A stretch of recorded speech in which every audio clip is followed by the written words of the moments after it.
The Black Death was a devastating global epidemic that caused a lot of trouble in all of Asia and Europe. But how did it start? Why did it spread? Find out in this video.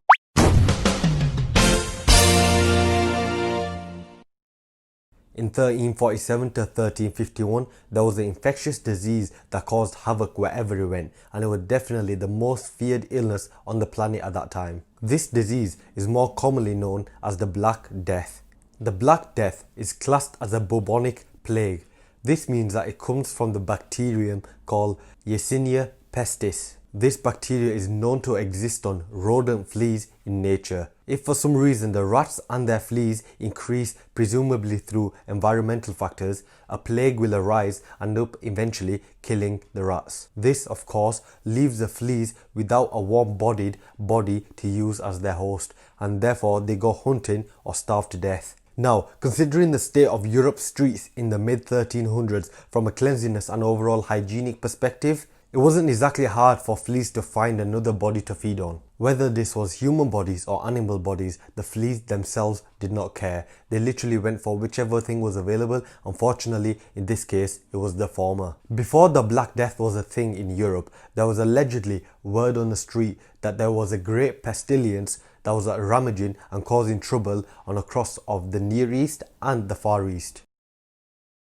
And indeed, these rumours were right. In the early 1340s, the disease had struck China, India, Persia, Syria and Egypt. Back then, the ancient route of Silk Road was still in working order, and so this was the main way of sourcing everything from fabric, leather, goods, spices and stones from China and the Far East. Now, with this network of land and sea routes being critical for so many different nations' economic prosperity, it was no surprise that this was the main opening for the plague to enter Europe. It was in October 1347 when 12 ships dropped anchor at a Sicilian port. Those who eagerly approached were met with a horrific sight. Everyone who was on those boats was all dead or not far from it. Each victim was covered in protruding boils and were covered in blood and pus. With the local authorities in shock, they demanded the ships to set sail.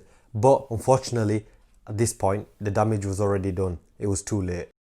The plague was now in Europe and would continue to remain there for the next 4 years to take around 50 million lives. The manner in which it would take these lives were gruesome as it was fast. Victims first suffered pain, fever and boils, blotches on the skin which was slowly followed by swollen lymph nodes on the groin area and under the armpit. These boils would rapidly grow and develop into large blackish bluish egg-sized lumps. Most often than not, death followed few days after, and this was for the lucky ones. The others would have apple-sized lumps that were the perfect size and target for plague doctors to come and pop and drain the pus if their other medical techniques wasn't working.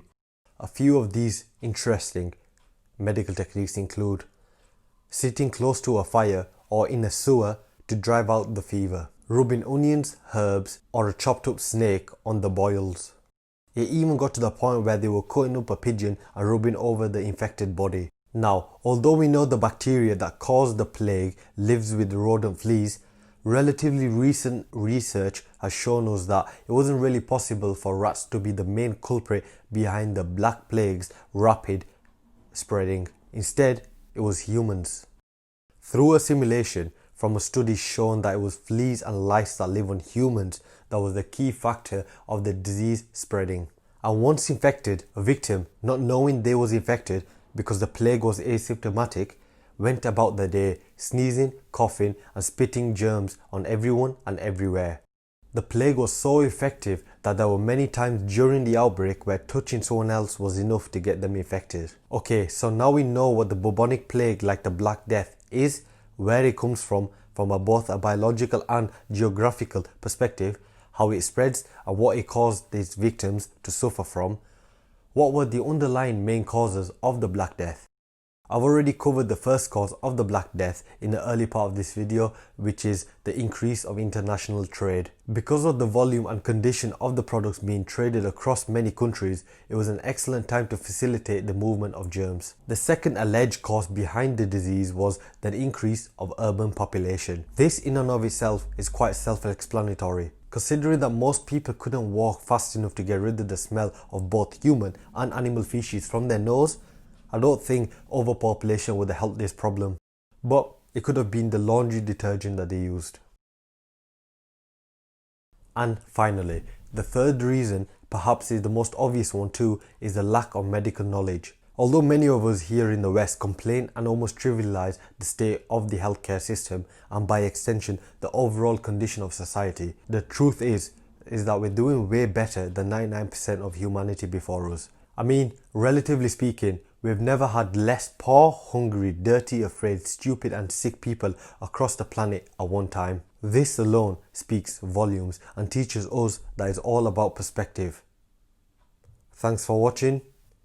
Peace.